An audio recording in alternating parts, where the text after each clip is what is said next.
வணக்கம். என் பெயர் ஹரிஷ். நான் 8ஆம் வகுப்பு படிக்கிறேன். நான் வாத்சல்யா மேல்நிலை பள்ளியில் படிக்கிறேன். நான் இப்போது நம் பாரம்பரிய தைப்பொங்கல் பற்றி கூறப்போகிறேன்.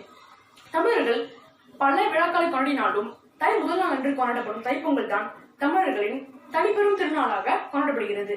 இது தமிழர்களின் பாரம்பரிய பண்பாட்டு விழாவாகும்.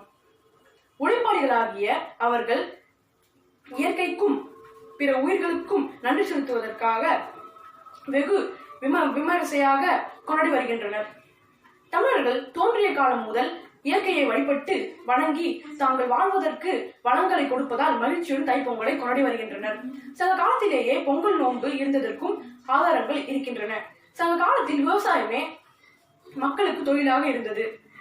மண்ணை நம்பிய மக்களுக்கு மும்மாரி மழை தேவை. மழை பெய்தால் பயிர்கள் செழிக்கும், நாடு கொழிக்கும். இதனை மனதில் வைத்துதான் தை நோன்பை சங்க காலத்தில் பெண்கள் கடைபிடித்தார்கள். மார்கழியில் தொடங்கிய நோன்பை தை முதல் நாள் முடிப்பார்கள். தங்கள் பயிர்கள் செழிக்க உதவிய பகவனுக்கும் மண்ணுக்கும் உழுத கால்நடைகளுக்கும் பால் வழங்கிய பசுக்களுக்கும் நன்றி செலுத்தும் விதமாக அனைத்தையும் சுத்தப்படுத்தி அலங்கரித்து புதுப்பானையில் பொங்கலிட்டு வழிபட்டனர். பொங்கல் திருநாள் வேளாண்மையை தொடர்புபடுத்திய நடந்திருக்கிறது. அக்காலத்தில் பொங்கல் விழா 28 நாட்கள் வரை நடந்திருக்கிறது. அதாவது தை பிறந்தால் வழி பிறக்கும் என்பதற்கு ஏற்ப ஏறக்குறைய தை மாதம் முழுவதும் கொண்டாடி இருக்கிறார்கள்.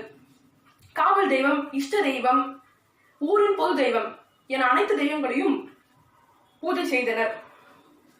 இவ்வாறு பல நாடுகள் பொங்கலை கொண்டாடுகிறார்கள். எனக்கு வாய்ப்பளித்த எனது ஆசிரியர்களுக்கும் எனது தலைமை ஆசிரியர்களுக்கும் நன்றி கூறி விடைபெறுகிறேன். நன்றி, வணக்கம். வணக்கம். திருக்குறள். 1. அகர முதல எழுத்தெல்லாம் ஆதி பகவன் முகற்றே உலகு. 2. பிறர்க்கென்னா முற்பகல் செய்யின் தமக்கின்னா பிற்பகல் தாமே வரும். 3. துப்பார்க்கு துப்பாய துப்பாக்கி துப்பார்க்கு துப்பாய தூவும் மலை. 4. யாகவார் யாயினும் நாகாக்க காவாக்கால் சோகாப்பர் சொல்லியிருக்கப்பட்டு. 5. எப்பொருள் யார் யார் வாய் கேட்பினும் அப்பொருள் மெய்ப்பொருள் காண்பது அறிவு. 6. நிறைவுடைமை நீங்காமை வேண்டின் பொறைவுடைமை போற்றி ஒழுகப்படும். 7. நீரின்றி அமையாது உலகினில் யார் யாருக்கும் வானின்றி அமையாது ஒழுக்கு. 8. அன்பும் அறனும் உடைத்தாயின் இல்வாழ்க்கை பண்பும் பயனும் அது. 9. நன்றி மறப்பது நன்று அன்று, நன்று அல்லது அன்றே மறப்பது நன்று. 10. பயன் தூக்கார் செய்த உதவி நயன் தூக்கின் நன்மை கடலின் பெரிது. நன்றி.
வணக்கம்.